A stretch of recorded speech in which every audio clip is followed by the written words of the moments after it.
In a world where strategic deterrence defines regional power, few developments command attention like the advancement of missile technology.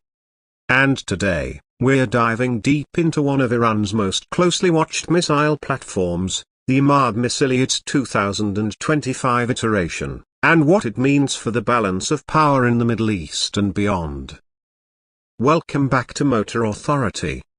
In this episode, we're breaking down the Emad Missile, Iran's flagship precision-guided ballistic system.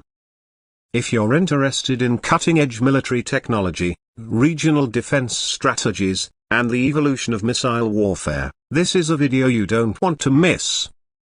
The Emad Missile, meaning pillar in Persian, is a medium-range ballistic missile that has been the centerpiece of Iran's ballistic arsenal since its public unveiling in 2015.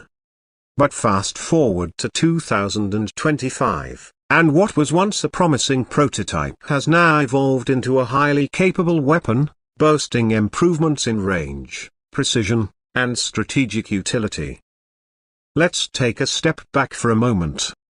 When the Emad was first revealed, Iran made bold claims: a 1,700 km range, a maneuverable re-entry vehicle, and the capability to hit targets with high accuracy. Skepticism was widespread.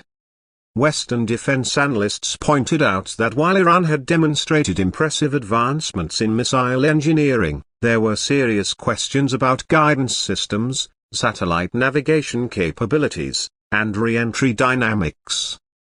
But today, in 2025, Iran's missile program tells a different story. The latest generation of the Emad incorporates advanced navigation technology, believed to be a hybrid between inertial guidance and satellite-assisted correction. Iranian engineers, likely benefiting from domestic advances and foreign support from sympathetic allies, have managed to push the Emad's circular error, probably or SAPA, from an estimated 500 meters down to under 50 meters. That's a leap in precision. And it matters. Because accuracy transforms a missile from a blunt instrument into a surgical tool. It means Emad is no longer just a deterrent, it's a potential first strike weapon. From a technical standpoint, the missile maintains a single-stage liquid-fueled propulsion system, similar to its predecessor. But the 2025 version includes upgraded composite materials, increasing range efficiency and reducing radar cross-section. The improvements are subtle but crucial. With lighter payload casings and enhanced thermal shielding, Emad can now sustain more complex flight trajectories and still maintain structural integrity upon re-entry. But Emad isn't just about the missile itself. It's about what it represents. Because every missile is a political message as much as a military asset.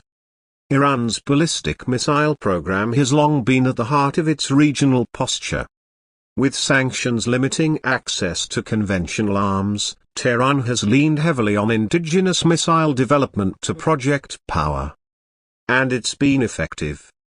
In Yemen, Syria, and Iraq, the presence of Iranian missiles or proxies armed with similar technology has changed the battlefield calculus.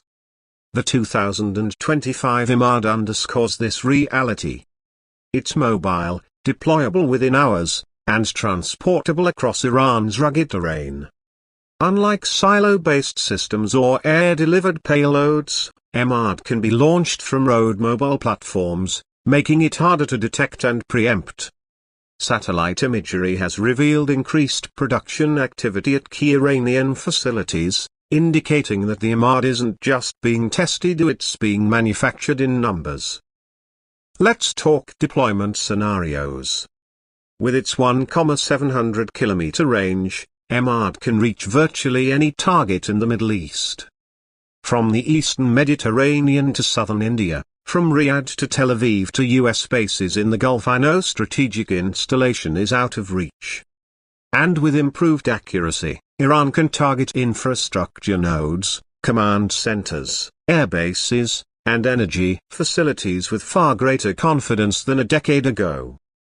This changes how regional powers think about missile defense.